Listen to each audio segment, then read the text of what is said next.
Success is a wonderful thing when it happens, pretty much universally so. I suppose you could make an argument that having too much of it, whether that be fame or fortune, could potentially be a bad thing, I guess. But let's be honest, for the vast majority of us, success is always welcome in one form or another. And I was thinking about this recently on one of my morning walks. I was thinking about some of the milestones and achievements that I've had in some of the games I've played over the years, and then that turned into thinking about successes that I've had in other areas of my life, as I continued to enjoy the sounds of nature and the crisp autumn temperatures coming in. As I turned around to head back home for work, I had a really interesting thought, and that was that many of the successes that I have experienced, even some of the best things that have ever happened to me, often came as a surprise, or in a way that I wasn't originally expecting. And as I was thinking about this more and more and kind of putting myself back in my own shoes, so to speak, back when I was, going through these situations, and what I also realized was that I did not appreciate some of these unexpected successes at the time. And in fact, there were times where I didn't even notice that they had occurred, and therefore I couldn't enjoy them. Which I feel like is understandable though. I feel like it's really hard to cope with the idea of being, dead set on achieving something specific that you've wanted to work towards, whether that's a goal in a video game or in real life, and also work towards whatever that thing is in a very specific way, and for it to not go the way that you imagined it. It makes sense that we would be blind to a different positive outcome that we just didn't notice. One of the smaller examples I had thought of on my walk was recalling the first time I played Skyrim. And I'm sure this is a very relatable example because I'm pretty sure we've all done this at some point. And for me, that was hyper focusing on the main story going into it, and kind of thinking about the side content as not that important, or at least it really hadn't been that important to me in many of the other games that I played up until that point. Like side stuff in Zelda games, for example, is fine, but it's never the focal point. It's not something I really remember most of the games by.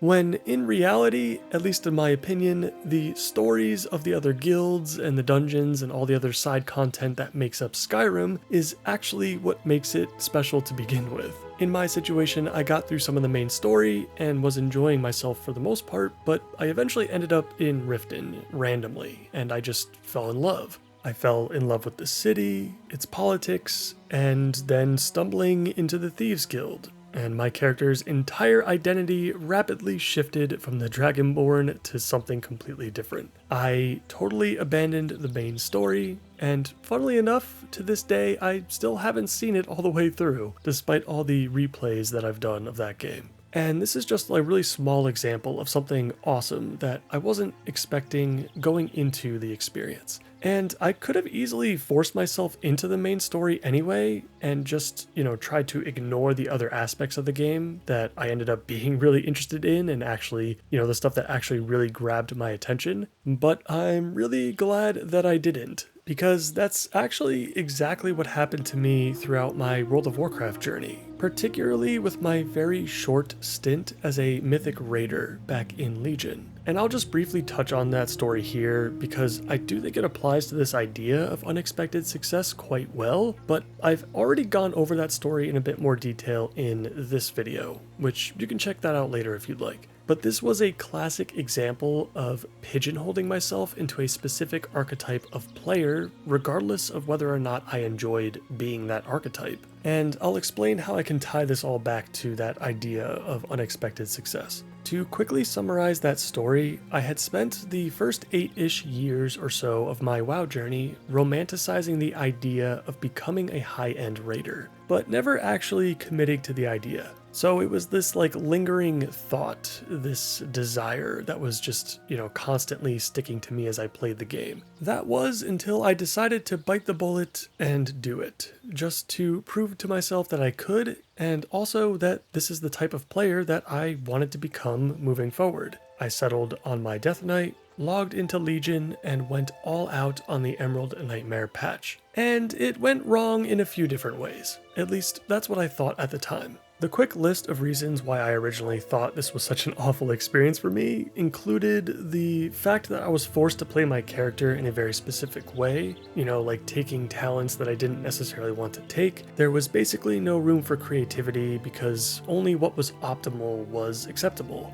And that mindset really damaged my relationship with the class at the time. It sounds silly, but for a period of time after this experience, I didn't even want to look at my Death Knight anymore when I logged in because I was so burnt out. And, the whole artifact power / legendary grind certainly didn't help either. The guild that I was in also had its issues. While the players in there were all great, I have no complaints about anyone in that group whatsoever, we had big issues with attendance, where we could not keep the same 20 players consistently from night to night, let alone like week to week, often pugging up to 5 or 6 people at a time, which eventually killed our progress at the Cenarius fight. We ended up calling it for the whole patch at that point, and the guild never got back together for Nighthold. So bad vibes all around, and for a while, I only ever saw this endeavor as just a complete failure. But that experience wasn't a failure once I took a step back to think about what I actually got out of it. Because by forcing myself to embody a specific archetype, it helped me understand the kind of player that I actually am, which was unexpected to me at the time. And that whole situation didn't just shape how I felt about World of Warcraft and how I played the game moving forward, but also how I played other games as well. Every other game that I've played since that moment, even with PvP focused games, what I've been able to do now is notice the very moment where the game is no longer fun for me. I have a much easier time picking up on, when I hit that first big wall, so to speak. That first big, jump in skill level, I guess you could call it. It's basically that point in a game where you've mastered the basics, you've mastered maybe like 80% of what the game has to offer, and that honeymoon phase is about to end, which is that phase when progress is super fast and addicting. You're just constantly getting better every single day at a rapid pace. But when that phase ends, every single little incremental improvement to your progression moving forward now requires 10 times the effort you put in to get to where you are now, just to move like that tiny step forward, which is very often the point where a game becomes unfun, I think, for a lot of people. Ever since my Mythic rating experience, whenever I hit that wall now in any game, I just stop worrying about it. I don't push through it. I don't stress out about it. I just enjoy the game for what it is at that level. And if it just so happens that I enjoyed a particular game specifically because I was progressing and getting better, and that feeling is just no longer there anymore, then I can just move on and do something else. And listen, this is a tough thing for people to realize. Like, I've gotten comments before saying like, oh, this is such an easy thing to think about. There's a lot of people out there that find it very easy to just switch games, or they find it very, like, this is a very simple solution to come to, like, why didn't you come to this sooner kind of thing. But it's a really tough thing, especially in the genre that we all play and love, which are MMOs in this case. Like, when you're attached to a game like World of Warcraft, it is really hard to see like anything else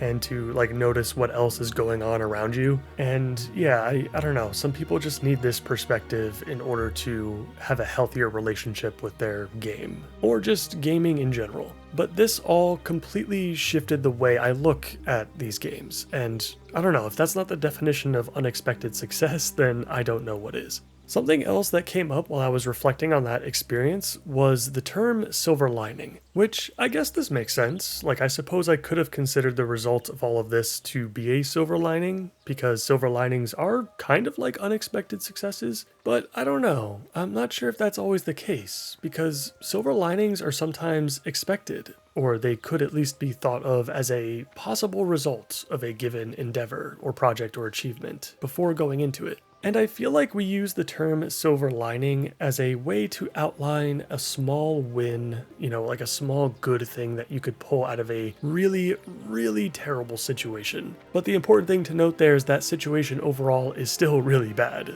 Whereas with unexpected success, I feel like there could be situations where you do actually succeed, at least somewhat, in what you're doing, but there ends up being another win or another good thing that happens or comes out of that experience that's completely separate. And when I put that into context, I guess my time in Legion wasn't really actually a failure after all, even with regards to what I was actually trying to accomplish. I mean, my goal was to become a Mythic Raider, not to down a specific boss or make it all the way through a raid, but to simply just be there and experience it. And we did down most of the bosses in that patch, so it was kind of a success after all. Completely separate from the experience shaping the type of player that I really wanted to be. And going back to the video itself that I mentioned earlier, not only was the story from that video an example of unexpected success, but the actual video itself is also a perfect example. Because that video was very low effort compared to many of the others that followed, and I had lower expectations for the overall outreach of that video. And it's still my best video to this day, or at least it connected with the most people so far, which I was not expecting.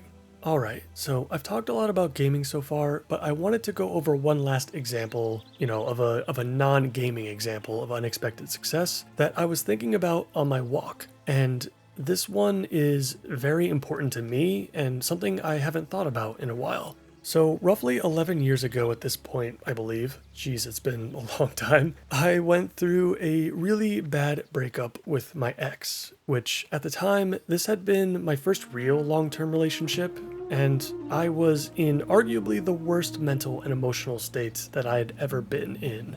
The details of why it was so bad is something I might talk about someday, but not today. Just know that it was an awful experience on all accounts. One of those many details was the fact that I had stopped talking to all of my friends that I made in college to spend literally all of my free time with my girlfriend. Which, as a note here, don't do that, by the way. If your current partner demands that kind of attention, move on. Get out of there, it's not healthy. So the first thing I did after the breakup was I reached out to all of these people that I had essentially abandoned and just hoped that someone would respond and aid me in my loneliness. And luckily, I did get a couple of responses, one of which from a guy that I had spent a decent amount of time hanging out with in the game room of the school that we went to. So we hung out a few times over the summer along with some other people in his other friend circles, which I had seen around school before as well, but never really connected with or interacted with that much. And for a little while, I was trying to enjoy the temporary peace and comfort that these moments provided. But as the summer went on,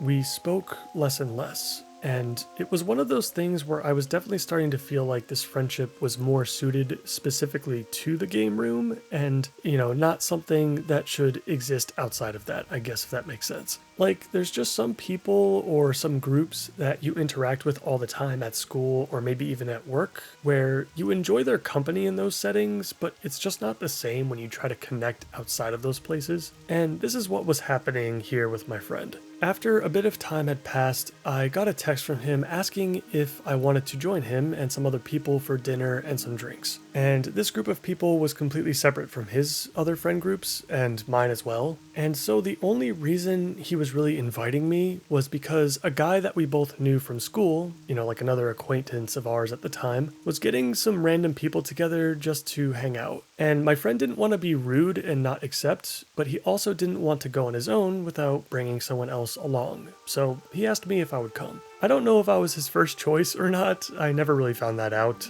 And even though the night overall went really, really well, despite not knowing what to expect, because I, hadn't really spoken to any of these other people there for either a long time or just never, it was the last time I would speak with my friend for a very long time. In fact, I actually can't remember if I've spoken to him or not since then. Maybe once at some point, but I can't recall. Which was definitely sad, but my expectations were honestly pretty low at that point anyway, so I just thought it is what it is. But of course, that's not how the story ends. Because what I was not expecting out of that seemingly insignificant get together was my buddy inadvertently introducing me to my best friend, the guy that randomly invited everyone to dinner and drinks in the first place. Where one connection faded, another took its place. And outside of my wife, my kids, my parents and my brother, I guess, that new connection is the most important to me still to this day. And all of this to say, just bringing together everything I've said so far in this video, success or just any good thing that happens to us in general in life is often unexpected. And please, when this stuff happens to you, recognize it and enjoy it. Our lives are filled with failures and disappointments. God, it sounds so terrible when I put it that way. But take the wins where you can. And who knows, those unexpected successes could turn into something incredibly special or even life-changing.